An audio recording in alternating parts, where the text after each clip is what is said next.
कुछ हलचल हो रही वहां पर, अरविंद ओझा? जी देखिए, मैं आपको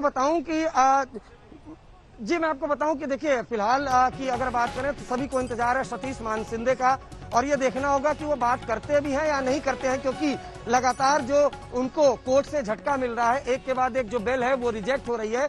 अंदर अभी भी जो वकील है वो अंदर मौजूद है, और ऐसा बताया जा रहा है कि लंच के बाद जो पूरा ऑर्डर है वो ऑर्डर मिलेगा, तो उसी के बाद रणनीति तय होगी कि हाईकोर्ट में जाना है या हाईकोर्ट में नहीं जाना। लेकिन बहुत मुमकिन है कि जो अब रिया और तमाम जो आरोपियों के वकील है वो हाईकोर्ट का ही दरवाजा खटखटाएंगे। तो मामला काफी ज्यादा बड़ा हो गया, और मैं आपको बताऊं जो सूत्र बता रहे हैं कि उनको उम्मीद थी कि शायद सेशन कोर्ट से जमानत मिल जाएगी, लेकिन रुकिए जरा, एक बड़ी खबर बता दें। मुनीष पांडे भी लगातार हमें बता रहे हैं, हालांकि ऑर्डर की कॉपी का इंतजार है, लेकिन बॉम्बे हाईकोर्ट जाएगी रिया चक्रवर्ती। उनके वकील सतीश मानसिंदे की तरफ से तैयारियां पूरी कर ली गई है। बड़ी खबर आ रही है।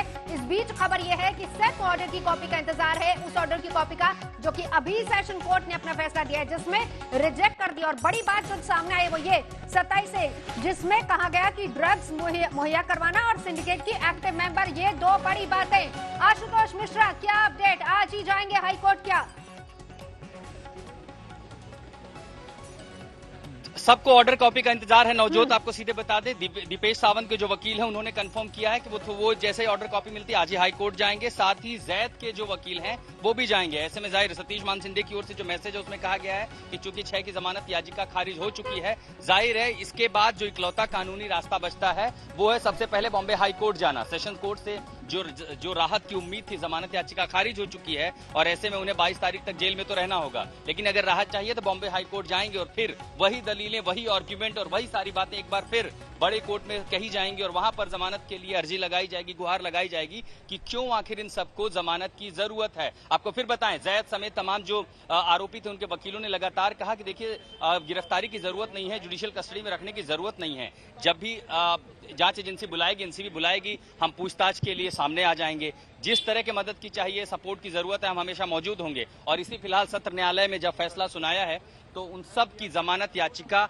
एक साथ जज ने खारिज कर दी है। जो सबसे बड़ा कंटेंशन, सबसे बड़ी फांस जो थी वो एनडीपीएस एक्ट की धारा 27 से थी। अमूमन हमने ये भी देखा है कि जो मेट्रोपॉलिटन मजिस्ट्रेट है सबसे पहले वहीं पर जहां 3 साल से ज्यादा की सजा का प्रावधान होता है वहां जमानत नहीं मिलता। यहां तो पूरे 10 साल का मामला था 27 ए के तहत एनडीपीएस में, क्योंकि सिर्फ कंजम्पशन नहीं, मतलब आपने ड्रग खरीद कर खुद इस्तेमाल नहीं किया, सिर्फ वही आरोप नहीं, खरीदने का ही आरोप नहीं, इसमें सिंडिकेट का आरोप है। और कल भी एनसीबी, जब एनसीबी की ओर से पब्लिक प्रोसिक्यूटर दलील कर रहे थे नवजोत, देखिए उनके वकील जो है वो हमारे साथ आ गए हैं।